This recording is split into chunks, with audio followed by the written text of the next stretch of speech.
Hi, I'm Nicole Marsh, and I'd like to read you an excerpt from my upcoming release, Walking the Line, which is part of the Get Lucky anthology featuring 6 Irish themed novellas releasing March the 16th in time for St. Patrick's Day. My story features Finn, who's an Irishman from Cork. He was inspired by Sam Heughan, the actor who plays Jamie Fraser in Outlander, the hot Scot.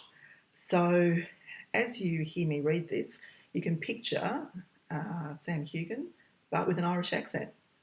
It also features Ellie, who's a 34-year-old tough chick who owns and runs her own bar in King's Cross, Sydney.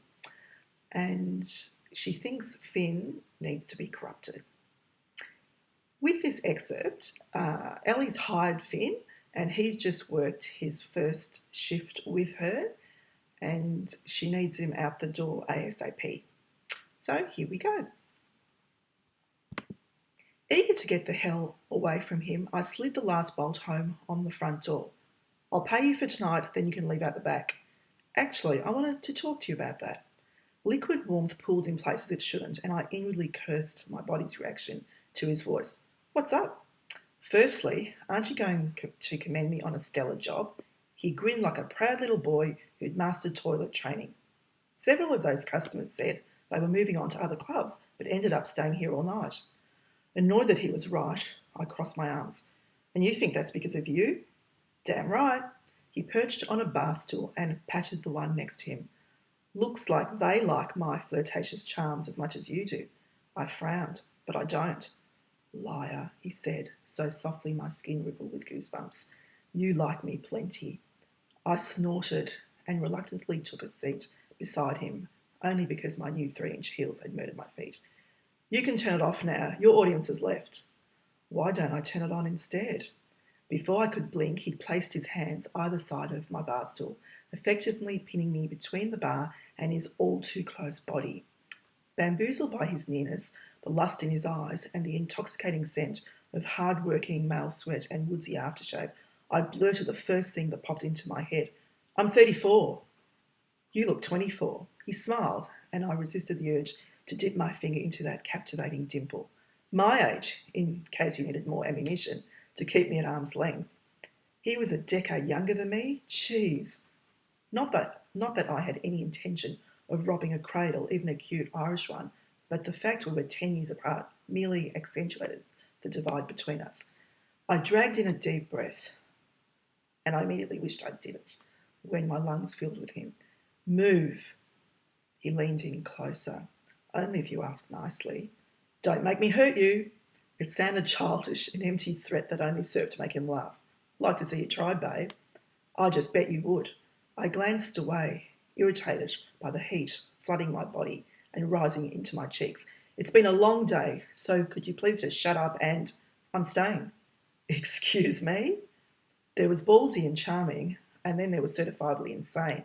No way would I have a one-night stand with a guy I'd only just met who happened to be my employee. Kai said you had a room upstairs you occasionally rent. To my relief, he leaned back.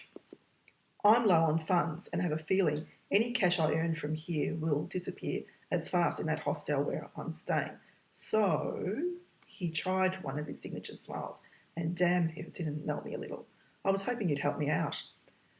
If working alongside Finn had been hell, having him across the hall from me upstairs would be madness. But the longer he stared at me with those guileless eyes filled with hope, the harder it was to say no. Steeling my resolve against Irish charmers, I shook my head. No. His mouth quirked into a wry grin. Would you like some time to think about that? I paused and tapped my temple, pretending to think. The answer's still no. It could be fun. He leaned forward again, and this time I laid a hand on his chest and shoved him backwards. Or not. He laughed, the deep reverberations reaching down to my soul, where no man would ever touch again. Come into the office, I'll pay you, and you can go. I tried to stand, desperate to escape our nearness, but his knees bumped mine and I ended up almost on the floor. Okay, but not before this. His arms shot out to steady me. Then he hauled me closer. Close enough I could see his stubble was a shade lighter than his auburn blonde hair.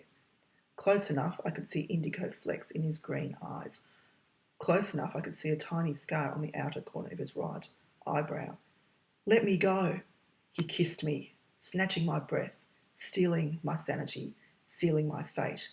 Because when Finn's lips moved against mine and his tongue demanded entrance I was foolishly willing to give, I could think of nothing but the heat, the pleasure, the desire to experience this and so much more. Our teeth clashed a little, our noses bumped. It didn't matter. What Finn lacked in finesse, he more than made up for with enthusiasm. I'd never been ravaged like this before, like he couldn't get enough. It was pretty damn intoxicating for a hardened cynic like me. When I started to pull away, he wouldn't let me, deepening the kiss until I was consumed. Unable to think of anything but being in this moment and somewhat grateful to turn off the cold, hard, logical part of me and turn on the womanly desires I'd long suppressed. Let me stay, he murmured against my mouth. And that's where I'm going to leave you wanting more. So I really hope you enjoyed that excerpt and that you will rush out and get lucky to read the 6 fabulous Irish-themed novellas.